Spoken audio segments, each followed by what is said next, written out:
No matter our social worker's party affiliation, our profession calls us to critically analyze policies presented across all party platforms and ensure that they meet the professional and ethical standards that we have set for ourselves. The policies we support must uphold the code of ethics and promote our core values. There are several ways to promote legislation that is reflective of the social worker's ethics, and professionals must take time to learn and participate in these efforts. In this chapter, we read about and analyzed the actions of President Donald Trump and how he did or did not adhere to the professional ethics of social workers.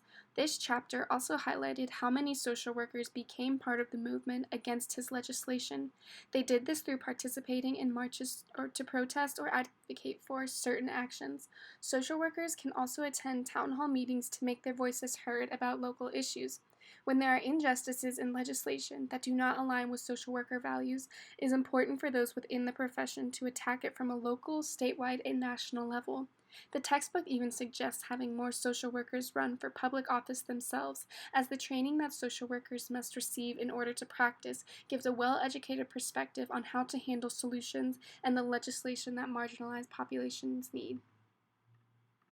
There are also several different types of documents that social workers can develop in order to enact change and legislation. They can create policy advocacy background checks, which help to put social issues and the needed action into historical context so that those taking action have a better grasp of the problem. Social workers can also write and publish op-ed articles. These articles can help to educate the general public and move people towards the perspective of social worker ethics. In addition to op-eds, social workers can write letters to the editors that also highlight specific policies. Social workers can also write what is called a policy brief. As the name suggests, these are short, 2 to 3 page papers that suggest a solution to a prevalent social issue. They are then presented to public officials or people who could potentially fund the projects or solutions. These informational pieces are good because they offer specific solutions rather than call for general action.